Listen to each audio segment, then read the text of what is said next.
Mike Bunn is a historian and author who has worked with several cultural heritage organizations in the Southeast. He currently serves as director of Historic Blakeley State Park in Spanish Fort, Alabama.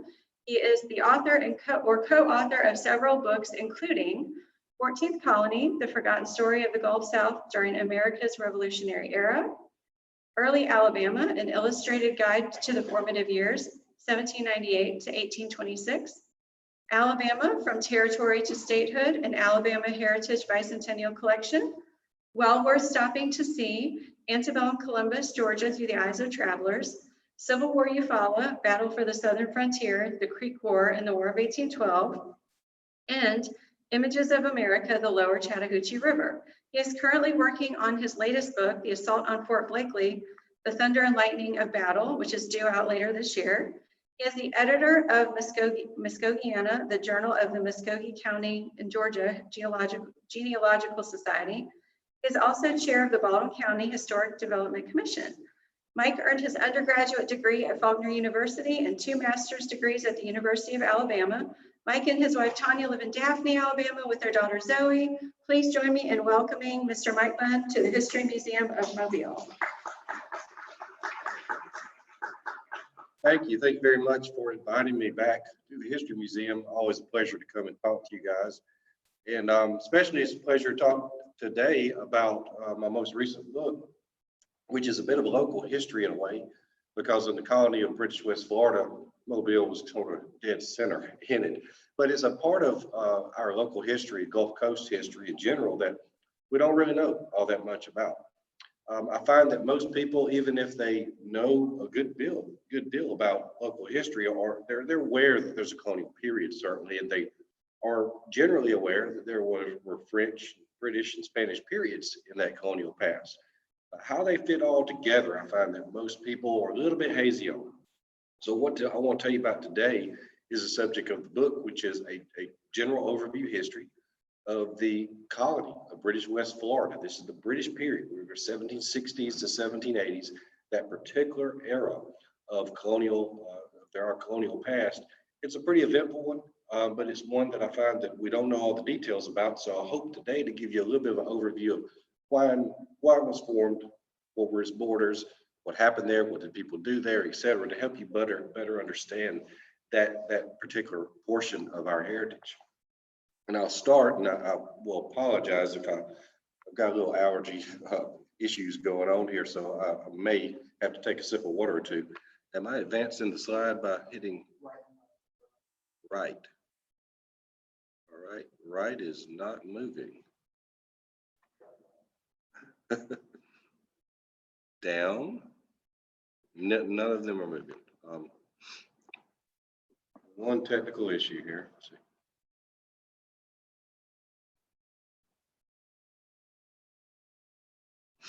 Just hit it. We'll do that. All right. Okay, we solved that. I want to start with how the colony came into existence. Tell you a little bit about that.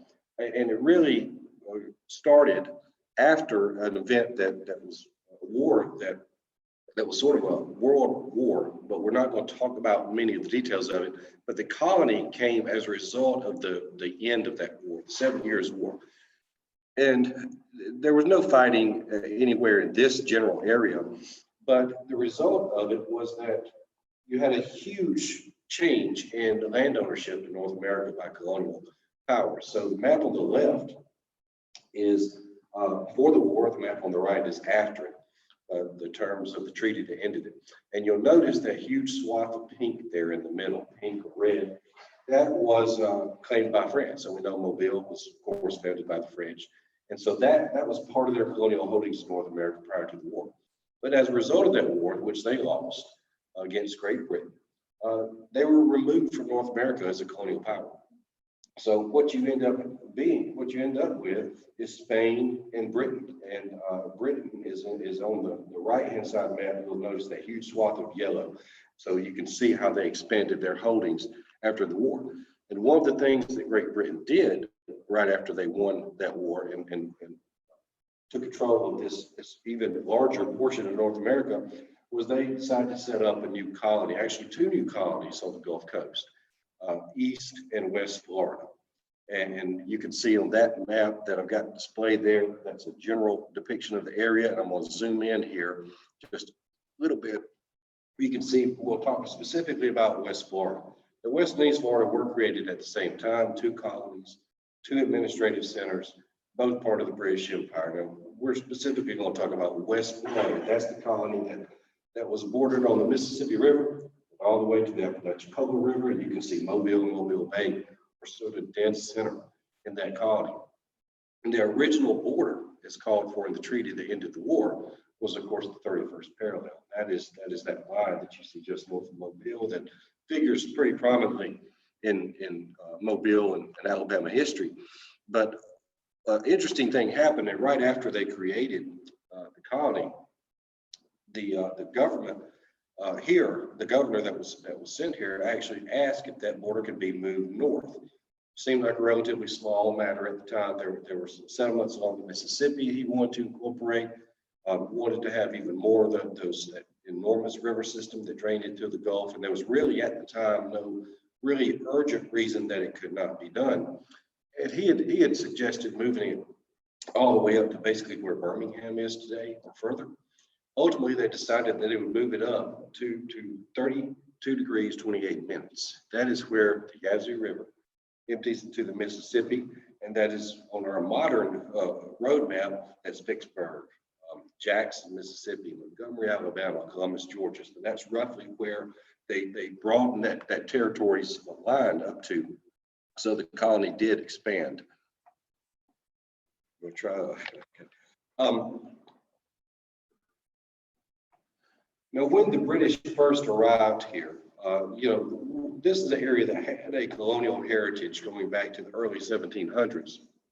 So we sometimes get a notion that what they were stepping into was this really fully formed, fully functioning state. But in truth, what they were inheriting from the French in Mobile and from the Spanish in Pensacola were some really military outposts more than thriving cities. They were communities. Mobile and Pensacola were certainly small towns, but they were nothing at all as developed as what the British who were coming here had seen elsewhere in North America. And so their first impression was not really good. They saw that the defenses were not as good as they would like. They were not all that enamored with the climate. You can imagine what it's like living here on the Gulf Coast prior to air conditioning.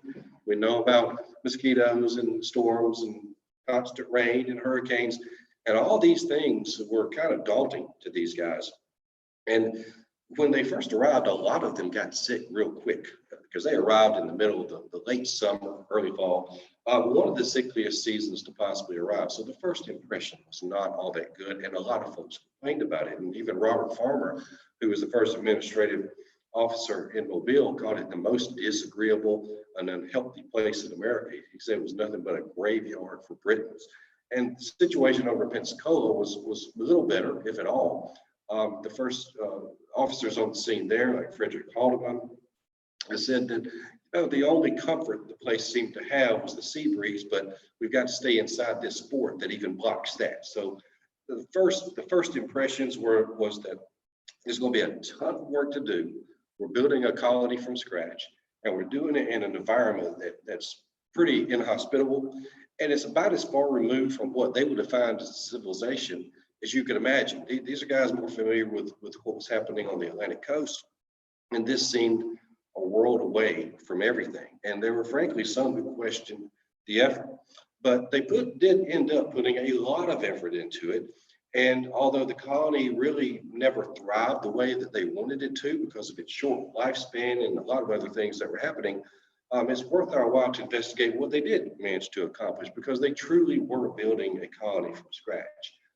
They did have a representative government. They have this seal of British West Florida. They devised a seal for it. They established a government, which was the first truly elected government, representative form of government in this region. What it consisted of was a governor and his appointed council. And when he called the legislature into session, they were elected. The lower body would be elected, and that appointed council would serve as the upper house of the legislature. And so they had representative districts where you could elect people from the primary cities, Mobile and Pensacola, which remained the primary cities of the colony throughout its existence, and some smaller communities, Mashack and Campbelltown, which we'll touch on a little bit later, that popped up over the years. Really not huge cities, but these were other districts that were added for representation in the colonial assembly. Now, the trick was that this was a representative body. It was a government that resembled what was happening in some of the other British colonies in North America. However, that assembly was only called together when the governor deemed it necessary. And in the long history of British West Florida, he did not deem it necessary very often.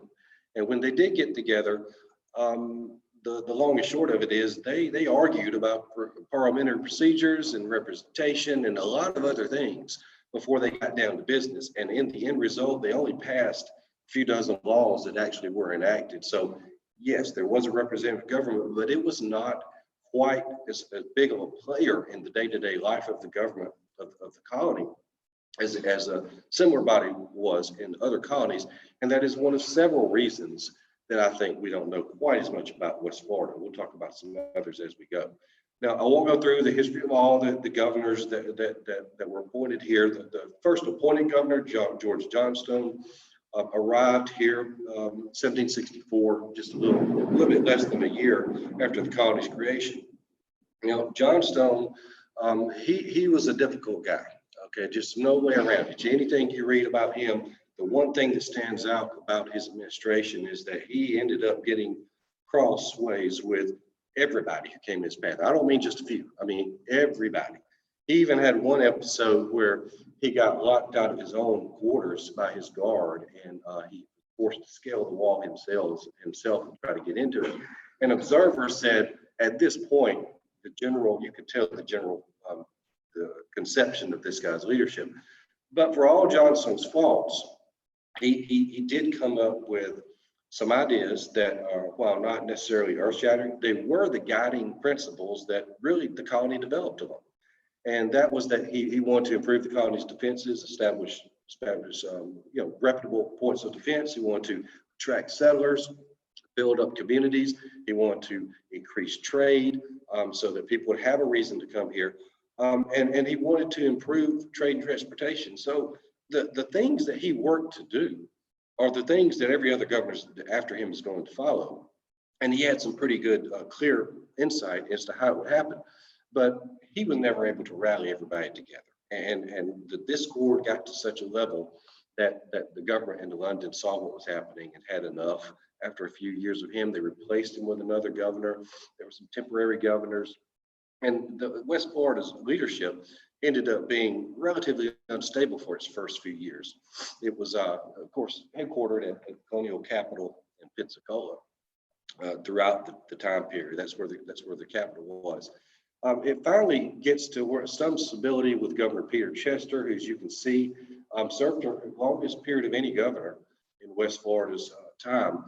And Chester was not universally successful or universally loved, but he was able to calm the waters, rally enough people to get focused on certain things long enough that he stayed in office and was liked better than some of the other governors in general.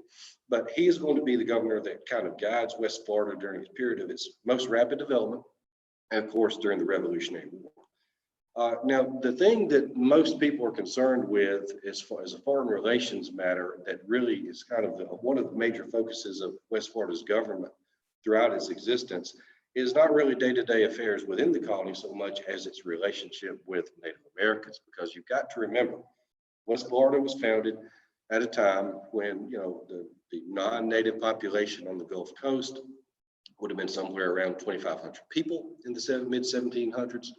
The Native American population of the neighboring tribes of the Chickasaw, Creek, Choctaw, Cherokee would have easily numbered upwards of 30 or 40,000 people. So at any given point, had these people not been enamored of the idea of the British establishing a new colony on the coast, they could have taken action to stop it, and the British knew it.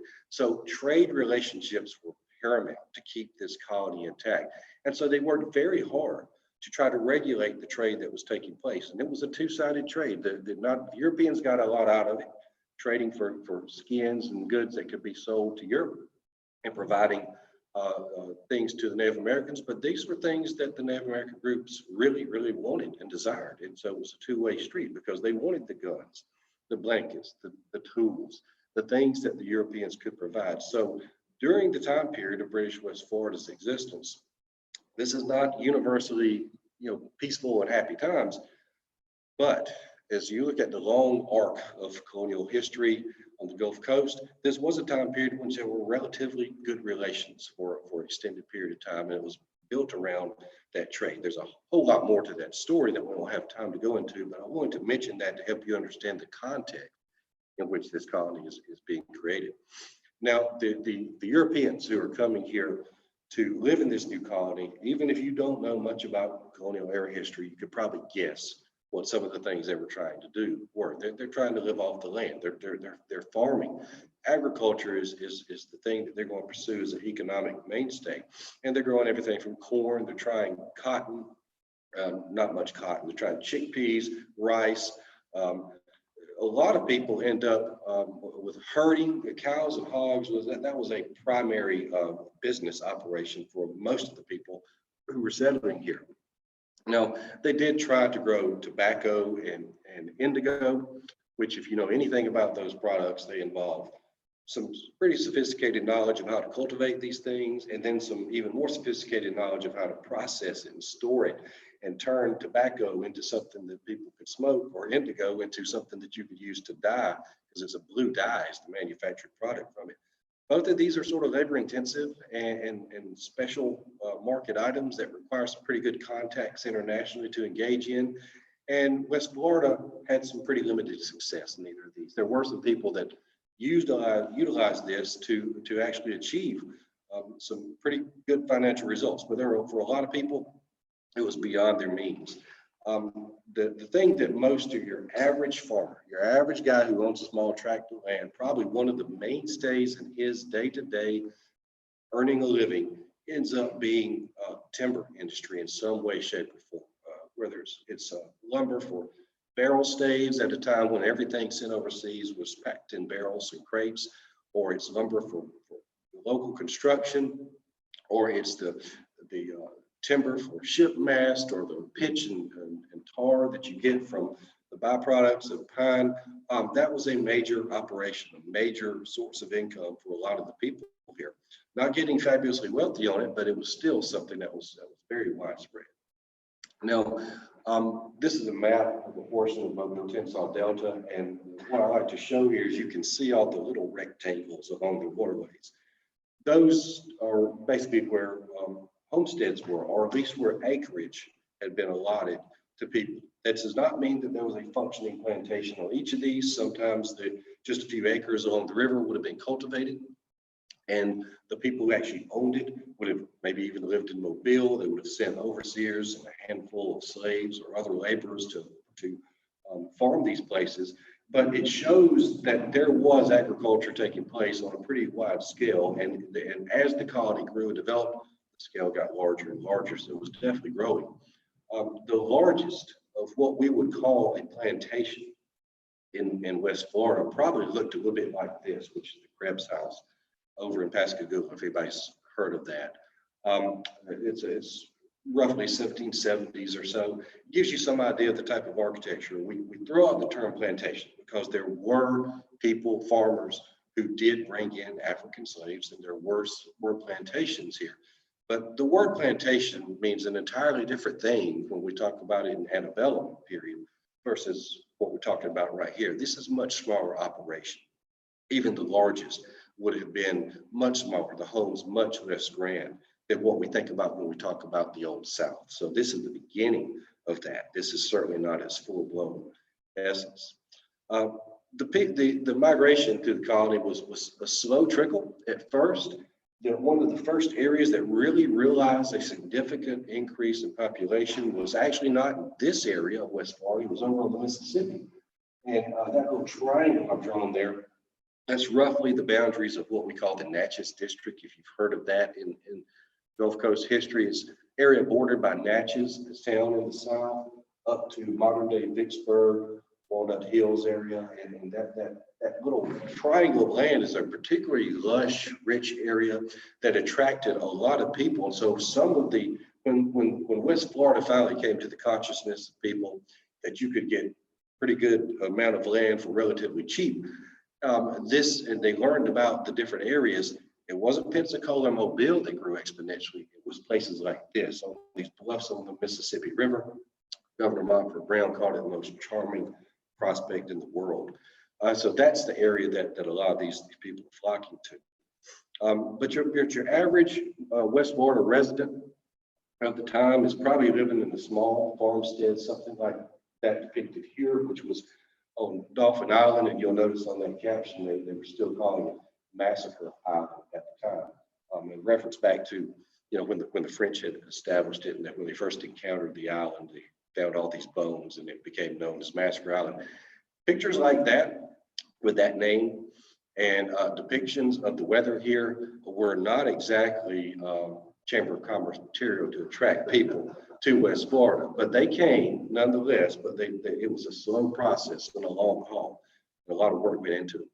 I like to talk about just real briefly, one of the things that just illustrates how much work these guys were willing to put into creating this colony was this effort to develop this little town called Mashack, which is right here, right in this area where Mississippi and the small Iberville or Iberville River come together. What they found was that right below this, you see New Orleans, and this, remember, all this is Spanish territory. Across the Mississippi River is Spanish territory at the time. So the British, enterprising as ever, were trying to figure out how could they control all the navigation and the trade on this mighty Mississippi River across this whole continent without going through a foreign nation's port.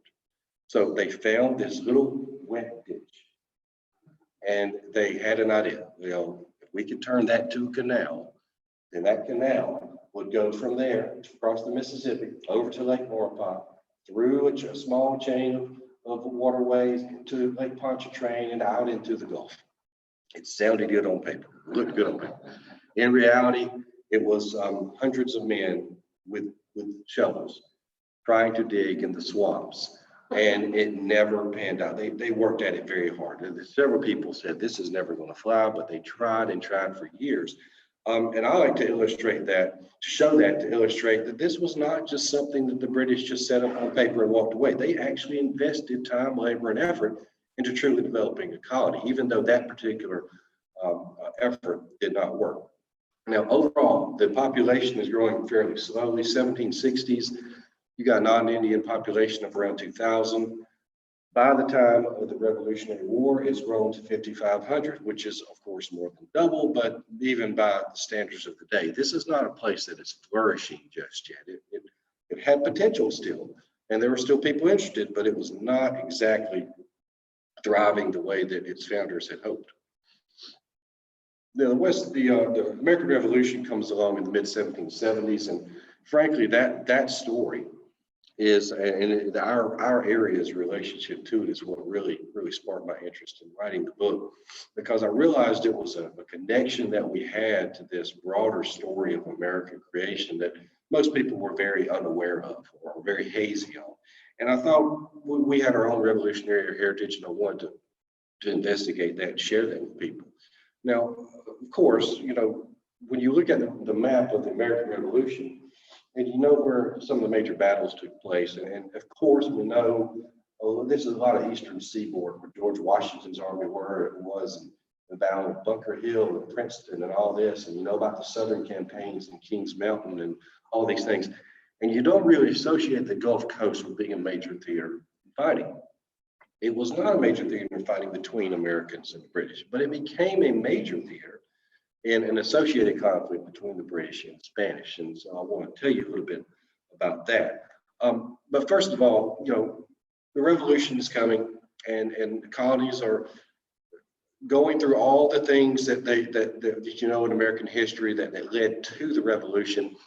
They even get to the point, of course, forming a Continental Congress, which invited all the British colonies to work together to address their grievances with the British government. And sometimes we forget that that Continental Congress invited West Florida to participate. They just politely declined. And so did East Florida.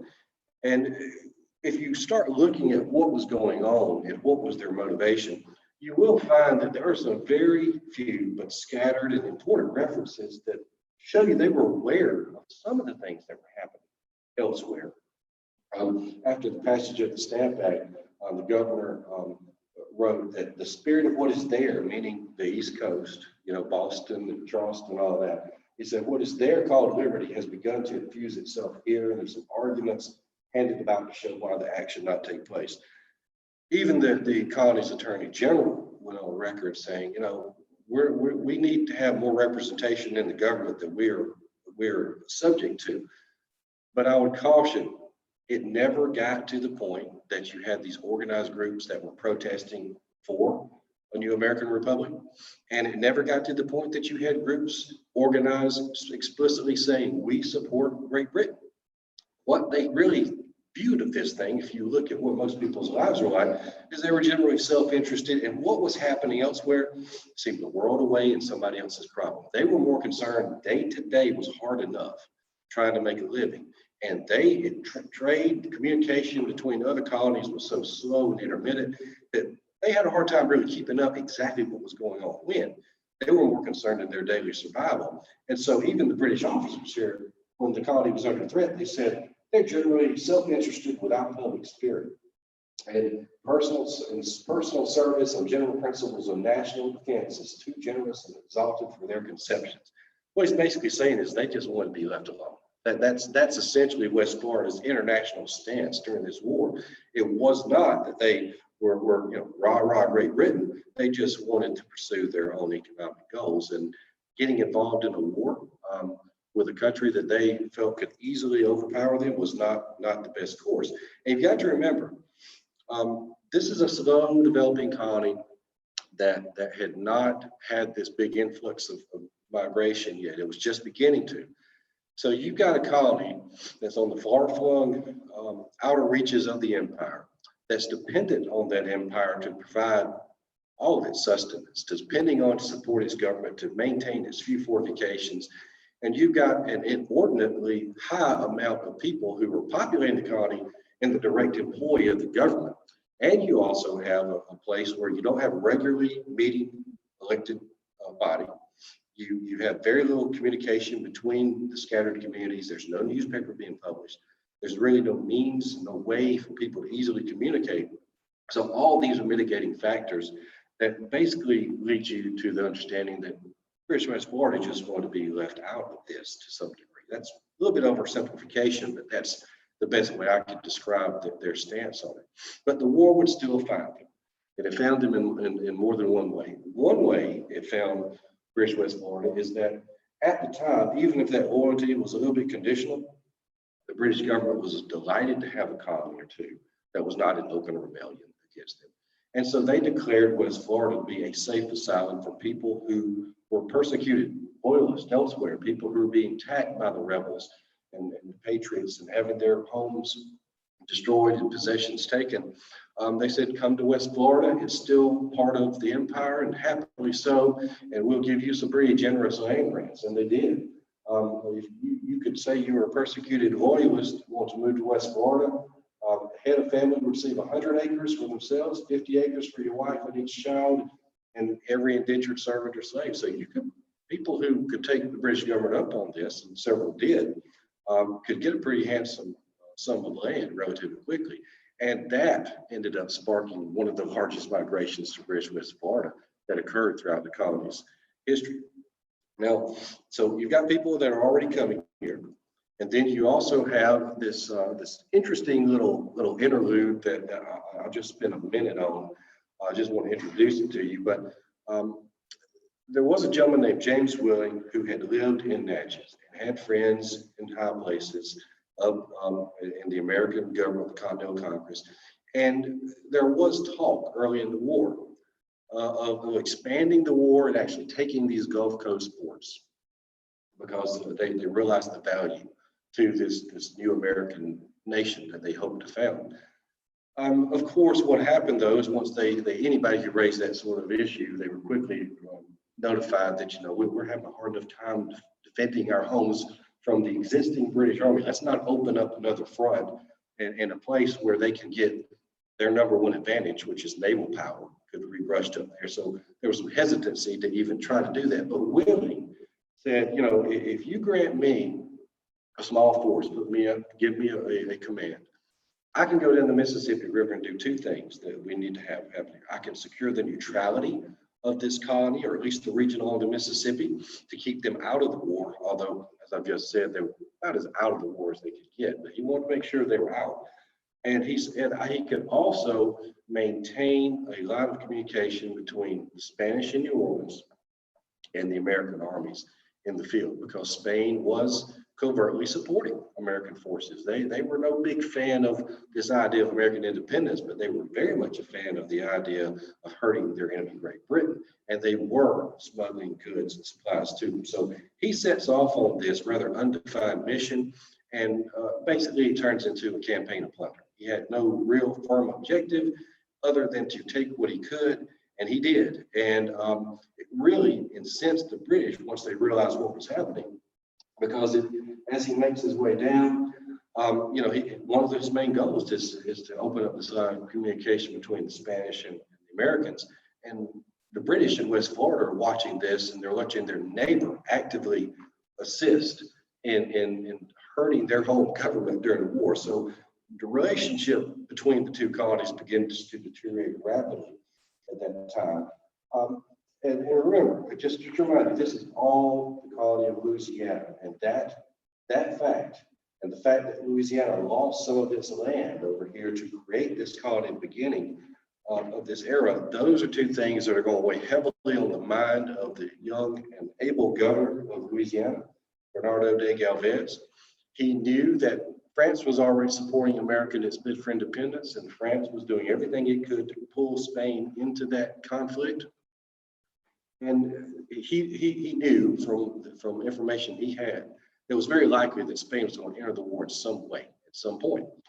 So what he did was proactively work to develop and organize an army so that in the event that Spain declared war, he would be ready to immediately launch a campaign before the British even knew there was a war. That's exactly what he did. As soon as the war was declared in August of 1779, declared by Spain against Great Britain, not by Spain in support of the United States, but it was a war by Spain on Great Britain. He launched this lightning attack of the Mississippi from New Orleans, captured a small fortification called Fort Butte, went on to capture a larger fortification at Baton Rouge, and then in the surrender of the town of the fort of Baton Rouge, he actually obtained from the commander a surrender of the British post all the way up in Natchez, which was considerable distance from the fighting here. And you can imagine the surprise of the commander at Natchez to learn that he had been surrendered when there were no soldiers within 100 miles. But within just a few weeks, Galvez, with this pre-planned lightning campaign, had captured 3 posts, all the major defenses on the Mississippi River in British West Florida, and captured 500 men almost before the British were even aware they were under attack. So it was a pretty significant event, and it emboldened him to continue that onslaught and really gave him the opportunity to take all of West Florida by force. So this is a full-fledged war between Spain and Great Britain. And it plays out along the Gulf Coast and is going to play out right here in Mobile and over in Baldwin County. So he assembles another army. After that, he wants to get an army into the field as quickly as possible to go and do the same thing to Mobile, which was the next major fortification to the east. And this is Mobile about 1781. This is of course, a map of the city and Fort Charlotte. And that's roughly where the Spanish placed their guns. They basically came up and laid siege to the place. They got into Mobile Bay there and there. Mobile Point came into the bay and lugged these enormous guns through the swamps and in front of Fort Charlotte, and laid siege to it. And once they got all the guns in place, they were prepared to open a bombardment. There was exchange of pleasantries with the small British garrison at Fort Charlotte, which put up this brave stand of defense saying our forces are much beyond your conception, so and so.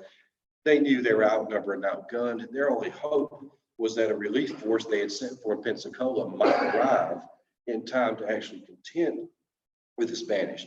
But once the Spanish got their guns in place, they opened up on the fort. Within just a few hours, the place was battered. They really could no longer continue to resist, and Mobile was captured. And that relief force made it just far enough to be able to hear the final shots. So they did not get there in time. Mobile fell. So in 2 quick campaigns, you took out everything that the British had on the western border of the territory, and then you capture Mobile and Mobile Bay, and then the only fortifications that are left of any consequence in the colony are at its capital in Pensacola. Everybody knew that's the next campaign. So what Galvez did is he went back to regroup, resupply for a final push to capture this final fortification over Pensacola. And when he did so, he left some small command here in the Mobile Bay area to solidify control of the region and established a small outpost at a place they called the village of Mobile. That's the ancestor of modern day Daphne. The small fortification had just a little bit over 100 men assigned to it. And it was there to help establish the control of the region, but also to watch the British in case they got any ideas to launch an attack while the Spanish were preparing for this next major campaign. And that's exactly what the British did. They seized this opportunity to attack this small, relatively undefended outpost, and they hoped they might reverse the course of the entire war and take back Mobile and then move on to take back other things. And so they devised a plan, combined forces. They would send ships in the Mobile Bay to prevent any reinforcement from Mobile, and they would send an army to attack this little fortification at the village. And on a very foggy morning in January 1781, right at daybreak, they snuck up to this place and they assaulted it by surprise, and they almost completely overwhelmed the defenders before they could make any organized defense.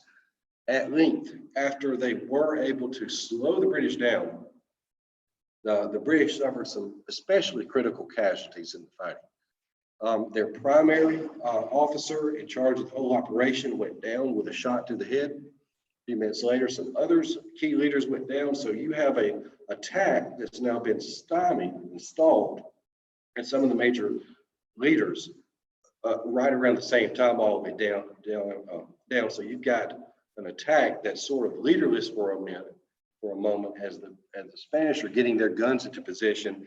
And the end result is they were able to make a successful defense, and the British, although they had made some gains in that early fighting, ultimately were forced to retreat. And so the Spanish maintained their control on the area, but it was a pretty vicious fight. And the campaign for the city of Mobile is a huge prize that the Spanish had captured. But there were only just a person or two killed in that. In this fight took place over at the village, you can see the casualty figures. It's no Gettysburg, but it's a pretty big affair, and definitely the largest battle of the Revolutionary War era to occur in Alabama. Now, the final objective after all this had settled and Galvez rushes his army back to the scene, the British know it, the Spanish know it, is capturing this last outpost over at Pensacola, which is by far the most complex and most stout of all the fortifications the British had in the area. And Galvez is going to arrive outside of Pensacola Bay. He's got a fleet under his command of 2 or 3 ships from the colony. He's joined by a Spanish fleet of warships, and he's got men marching overland from this area to meet him. And in the future, he'll have some French ships arrive to assist him as well. So he's amassing this really huge army for this assault. And incidentally, this assault, this siege, will ultimately become the largest battle ever fought in the state of Florida, even larger in pure numbers of men involved than anything in the Civil War even. So Galvez arrives outside of Pensacola Bay. He's ready to charge ahead. And he gets there, and the naval commanders aboard the Spanish Navy ships see what's out there. And they said, we are not ready to go into that bay until we know better the depths where our ships will be, where the British guns are. They want to stop everything and wait. Galvez said, no, we've got to move on now. Time is of the essence. If we allow the British time to continue to improve their positions, it's going to make things harder. So he got into a little spat with the Army, with the Navy commander. He did not technically have control of all of those ships, but he did have control of the 3 ships from the colony itself that he commanded. He was governor of the colony. So he said, if the Navy won't go in, I alone with my ships will go in. And so he takes his 2 or 3 ships and boldly sails into Pensacola Bay, and to the cheers of all the Spanish troops there, kind of shames the Spanish Navy into joining him. And for that action, later on, he's recognized with that with a new addition to his coat of arms, his family coat of arms. That's a boat. So that's him standing there, and there's a little banner that you cannot read that says "Yo Solo," I alone. So that's where that comes from. So Galvez gets into Pensacola Bay. You know, he at first he has about 4,000 troops. He will ultimately be joined by other French troops, eventually bringing his numbers to about 7,000 guys by the time this is over. And it's a long siege from March until May of 1781, day and night fighting around the clock in multiple fortifications. It's not one fort. You can see it's a series of fortifications all around here. We've got this is a map of modern Pensacola. You can see where some of these fortifications were. This was a major long-term siege that ended with a really sort of a lucky shot. The place probably would have fallen. The British were so outnumbered and outgunned, and the Spanish were able to get so close to their lines that the end was becoming obvious. But early in the morning, one May morning, they begin their typical bombardment. And as the British had opened a small powder magazine in one of their fortifications, one of the Spanish mortars launched a shot, which interestingly enough made it right into that powder magazine, blew the thing up, over 100 guys dead instantly, knocked down the entire wall of the fortification. And so it was very obvious within moments of that there was really no fort left to defend. And so the place surrendered, the white flag went up, the place surrendered, and Pensacola was captured. And so by force of arms, in this major campaign, we've forgotten about the Revolutionary War, Spain had taken over this entire colony of British West Florida. What was British West Florida, it is now Spanish West Florida. And if you've been to downtown Pensacola, there's a rather impressive equestrian statue of Galvez there. On each side of this monument, there's some information about these battles I've told you about this campaign. So let's bring it up to full circle. How do we get from that to Alabama today? Just real quickly, just a slide or two to show you, to illustrate this, to make the connection. This is the young United States of America after the end of the Revolutionary War, established our independence. And by the terms of the treaty ending the war, they established this 31st parallel was the border between the United States and Spain. Now, that was cited, that border was cited because that original 1763 treaty, when the colony was created, was used as the border, the 31st parallel. Now, Spain, remember, had Britain had increased that border up to this area, and Spain wanted to do the same thing. And so Spain kept troops in that area and actually worked to improve its defenses in this area. This was a contested region for several years, between 1783, when that treaty was signed, all the way until 1795, when the new United States of America had a lot of other pressing international concerns. This was one, but it was not the foremost. So it took over a decade for them to finally bring the Spanish to the negotiating table and force them to agree to relinquish this area. And they only did so another 2 years later. They drug it out as long as they could. But as soon as they abandoned this border and moved south to the south of the 31st parallel, and this is still Spanish West Florida, as soon as they did that, this area that's hash marked here came into American possession for the first time officially. And what they did with that was establish a new territory called the Mississippi Territory. And that is, of course, the forerunner for what eventually became the states of Mississippi and Alabama, added to over the years. So I've tried to take you from the end of the 7 Years' War and a really confusing international situation to the founding of West Florida, description of how it was founded and who was here, what they were doing, and ultimately how it fell into Spanish control. I'll be glad to take any questions. I appreciate everybody's time, and I hope that there's some things I can maybe answer for you. Yes. Those 5,000 people by 1775, are they mostly Americans or are they mostly Europeans? Well, at this point, this is prior to the founding of America, so they would have been European colonists. This is prior to the founding of the United States of America, so they would have considered themselves colonists of these other British colonies. They came from all the East Coast colonies. They came from other British colonies in the Caribbean and Canada, and a small number came directly from Europe, but primarily the population is coming from other British colonies in North America. Were they mostly the scum and dregs of society, prisoners and the like? No. Sons? To a degree, there was some of that because these are people who, in general, were wanting to take advantage of opportunities for land because they did not already have opportunities elsewhere. So there's a degree of truth in that. But there's a lot of people that move here or at least take advantage of the land opportunities here that were pretty wealthy in other places and were expanding their holdings. So it's not just the poorest. Some of them were relatively wealthy. Look at it as an opportunity to make money. And so they buy up some of these tracts and hope they can divide them up and settle them later. So it's a little bit of a mix. It's not strictly the poorest of the poor that are coming. Scott. Got a question. Let me get a question. Okay. I noticed on the attack on the village in Mobile, it was the British forces were led by Commander Johann Wilhelm von Axel. Thanksgiving. Yeah. Not a very English name. Yeah. That was because the British had recruited these mercenaries, paid mercenaries, German Waldecker troops, and they served in several British campaigns in North America. And a group of them were sent to Pensacola to garrison the forces there, the fortifications there, and became involved in this campaign. And that attack on the village was actually under the overall command of Hank. He was actually killed there and actually buried there. And where his grave is, what happened to it afterwards, we're still not quite sure.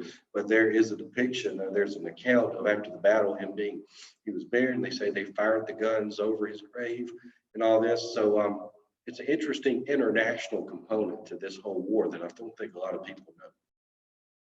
And I'm looking if there's a chat. I'm not finding. Where have I missed it? Go back more.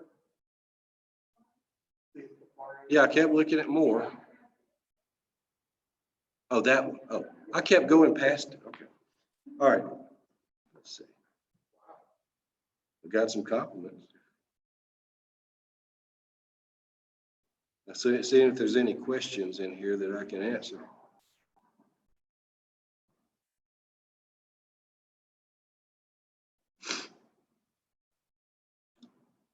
Seeing if I've missed anything.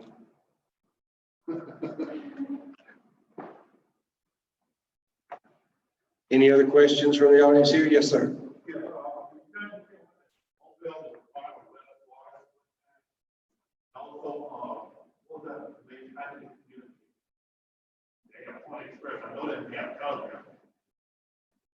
Excuse me, they appointed what? How did they communicate? How did Mobile and the other cities communicate? Very slowly.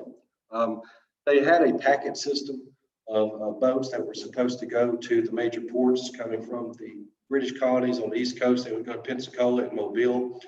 And there, of course, were some overland routes. The most effective one was between Mobile and Pensacola. They actually opened that road and had a functioning road all the way across the Perdido River, just north of Bay there. But they really never got around to developing a formal road system in much of the rest of the colony.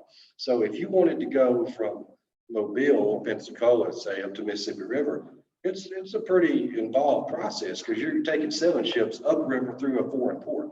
So either that, or you go overland through some trading paths, So it was a very slow go. And that's one of the several reasons that, as I mentioned earlier, that I don't think we know as much about West Florida is that that colony was not as organized and cohesive and understanding things in the same speed and place that some other colonies were. And to them, it seemed literally a world away.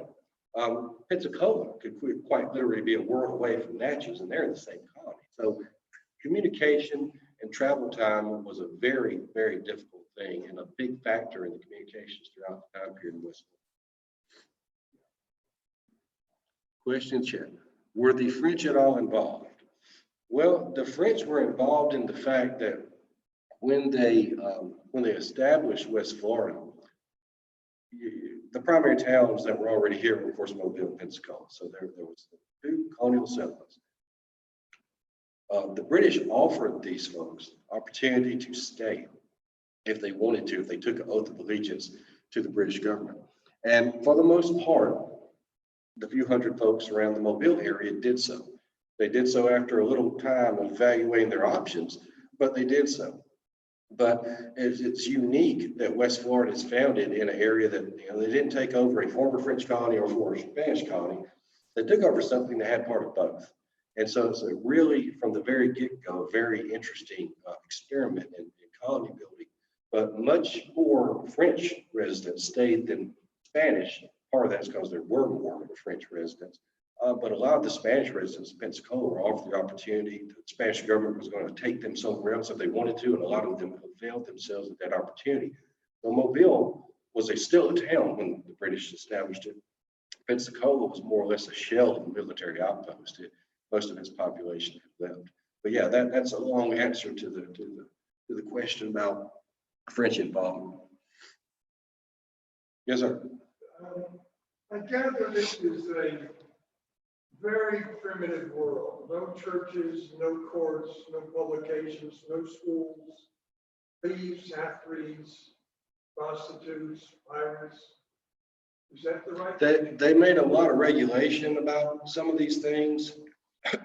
In the appointed council did, and they solicited the British government to have churches founded. They're actually able to send a minister that was on the government payroll for a while, but they never got around to building a church. They wanted to build schools, but it's one of the things they never got the wherewithal to do it. So they had very little infrastructure of some of these basic services and some of these basic things that were going on in other places. So yeah, it would be primitive even for its time compared to other colonies as far as the opportunities for worship and school and government that you have in other places. These two governors that you mentioned, like most governors at the time, was their goal to milk it for whatever they could get? I mean, you've got to be pretty desperate to go out to West Florida to be governor. George Johnstone wanted it desperately. He wanted that because he wanted to build a colony. He thought he had the idea to do it, and he lobbied for it. He positioned himself for it. He even wrote an anonymous letter praising him as the perfect man to lead this expedition.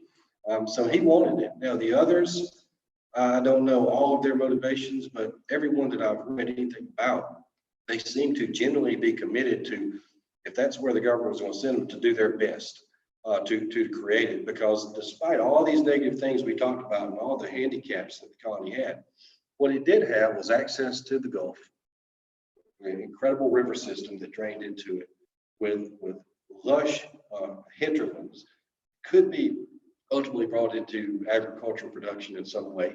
And by the way, you're still in the Mississippi Valley, so there's opportunity if you could take advantage of it and develop it. It took a long time, but they seem to be committed to trying to do it until the Revolutionary War. No, it was important. But with that came, you had to have the right connections. So there's probably a little bit more to that story. So one more question. I know we got just a minute left.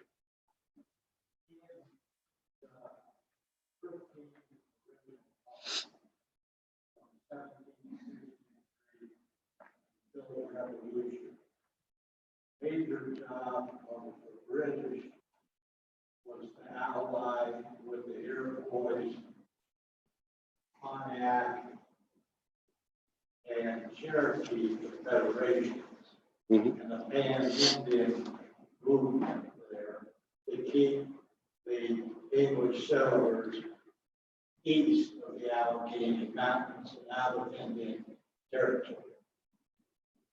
What was going on in Florida at that time? I take it from what you said, that basically because of the Spanish colonization, it was much more a fluid situation. Is that- Yeah, the situation with the Native American populations, British West Florida's intent was, excuse me, their intent was to make sure that they kept the best possible relations with these people, keep them supplied as well as they could through trade, so that they would trade more with them, less with the Spanish and less with other places. Their main goal was not so much to think that they could win their allegiance to everything they wanted. What they wanted was to make sure they didn't incur their enmity so they would attack anything. And that's again, I'm simplifying a pretty complex chapter in history, but that's ultimately what happened, is they were concerned to make sure that they did not incur their wrath, because that was the one thing they knew they could not afford to have. They could not allow them to be controlled against Britain, but they also knew they probably could not control them to do their deeds. So it was a little bit of a tenuous relationship, because when they first arrived, the French they were very accustomed, the Choctaws especially were very accustomed to working with the French. And at first they were a little bit confused, and they said that. They said, the French have been telling us for decades, our number one enemy is the king of Great Britain, and here we are, and you're telling us we should ally with you, and our friends have left. So there were some tense moments, but that was their number one goal, was to maintain or establish a decent working relationship. But they were certainly never under the delusion that they could control them as an ally to do their bidding in the way that some other countries had done in the past.